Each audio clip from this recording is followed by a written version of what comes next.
Salut les amis et bienvenue sur la chaîne de la Farming Agency, la seule et unique chaîne qui rend l'agriculture sexy. Aujourd'hui nous allons parler d'élevage non conventionnel. C'est un système d'élevage de petits animaux qui te permettent d'augmenter la rentabilité de ta ferme, mais aussi de subvenir à tes besoins en termes de matière organique et de production de compost. Donc pour ce faire, nous allons choisir de parler de trois élevages non conventionnels qui vont être le lapin, l'escargot et les cailles. Pourquoi est-ce que nous avons choisi ces trois? Parce que ce sont ceux que nous sommes en train de lancer, ce sont ceux que nous sommes en train de tester aujourd'hui sur notre site pilote de l'IB. Et ce sont les trois sur lesquels nous aurons un retour et dont nous parlerons fréquemment sur cette chaîne au cours des prochains mois. Donc, première des choses, élevage non conventionnel, pourquoi? Parce que en général, en ce qui concerne ces différents animaux, ils sont prélevés dans la nature, à leur état naturel, et donc ceci contribue à affaiblir progressivement les systèmes, les écosystèmes naturels. Donc il est vraiment important de pouvoir les élever pour garantir une productivité, une production continue, mais aussi pour pouvoir, comme je le disais, augmenter les différentes sources de revenus. Donc, en termes d'élevage non conventionnel, hormis les trois dont nous venons de citer, il y a tout un tas de différents animaux qui rentrent dans cette description d'élevage non conventionnel. On peut citer par exemple tout ce qui va être mollusques, les huîtres ou les escargots par exemple, tout ce qui va être reptiles, donc les crocodiles nains, ça s'élève effectivement, ou, euh, ou encore donc les lièvres, les lapins, les petits ruminants comme les cochons d'Inde par exemple. Donc tout ça sont des espèces animales qui sont dites non conventionnelles parce qu'elles ne rentrent pas dans les élevages sédentaires de gros bétail type chèvres, moutons, poulets ou autres qui sont beaucoup plus fréquents sur la place et dont tout le monde connaît, a déjà entendu parler. Donc, on va rentrer dans le vif du sujet et le premier dont j'ai envie de vous parler, c'est l'escargot parce que c'est vraiment quelque chose que j'apprécie beaucoup. C'est une viande excellente, c'est un excellent apport en protéines aussi et c'est une très belle substitution à la viande de bœuf qui, euh, qui, qui a certains effets négatifs sur l'environnement, notamment les émanations de méthane, l'utilisation de très grands espaces ou bien l'utilisation de terre à des fins de production d'aliments uniquement pour alimenter le marché bovin. Donc l'escargot, c'est un mollusque très facile à capturer, très facile à élever aussi. On peut commencer vraiment de façon très simple avec juste un petit bâtiment, j'ai envie de dire, de 2,50 m sur 1 mètre 30, surélevé avec deux niveaux de parpaing et fermé par un grillage. Et la technique est très simple. Elle va consister à soit capturer les escargots dans leur milieu naturel, c'est-à-dire lorsqu'il y a une pluie, et ça tombe bien, nous sommes en avril et les pluies commencent à tomber. Donc lorsqu'il y a une pluie, aller les chercher parce qu'ils vont sortir la nuit pour s'alimenter, ou tout simplement ce que nous faisons ici à Limbé, c'est les acheter sur le marché car ils sont déjà très présents et sont naturellement ramassés. Donc, comme on le disait, l'escargot c'est une très belle source de protéines, c'est une viande assez raffinée, assez goûteuse qui peut être préparée sous plusieurs formes et qui fera vraiment le bonheur des différents palais et des différents gourmets. C'est un élevage très simple qui demande très peu de manutention. Vu qu'on est dans un système d'élevage, il faut s'assurer de pouvoir nourrir ces animaux. Donc, ce sont des animaux plutôt simples à nourrir avec les différents déchets ménagers, avec les restes de cuisine ou avec les restes d'épluchures de fruits, donc mangue, ananas, donc les animaux, ils s'alimenteront de cela. Ils s'alimenteront de cela. Très bien. C'est facile au démarrage pour des coûts plutôt faibles. Pour moins de 30 000 francs CFA, on peut mettre en place un élevage d'escargots.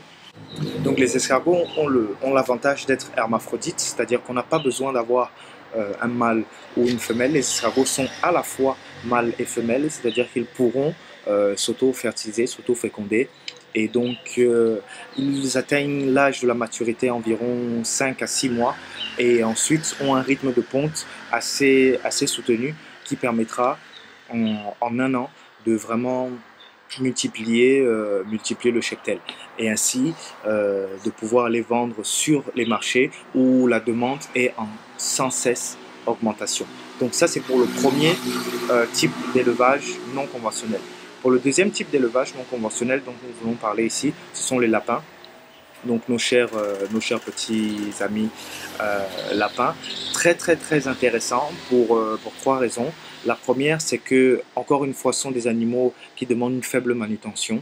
Euh, donc, on n'a pas besoin de les sortir ou de les promener, etc.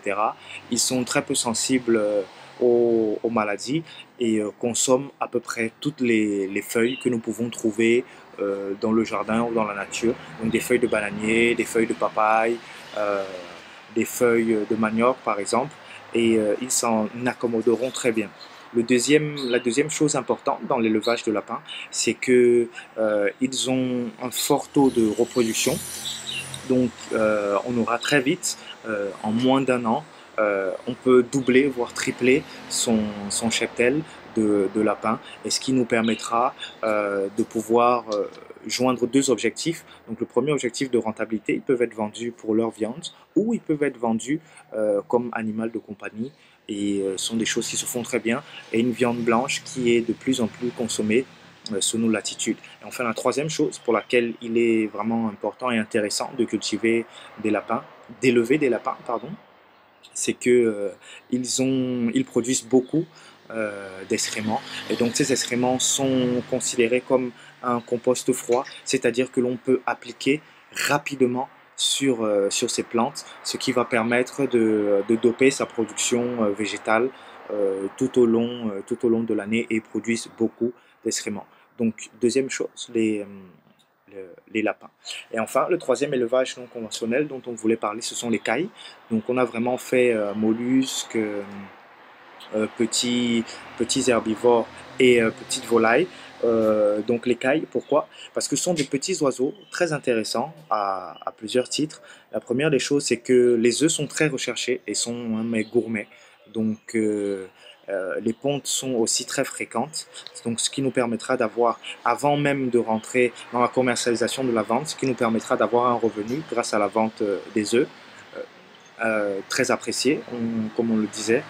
Et, mais aussi, la deuxième chose, c'est que ce sont des animaux pareils qui demandent peu de manutention, qui peuvent être nourris exclusivement avec les déchets du potager ou avec les déchets ménagers et ainsi limiter notre besoin en termes d'achat d'aliments préfabriqués. Donc voilà pour les trois types d'élevage non conventionnels sur lesquels nous travaillons en ce moment.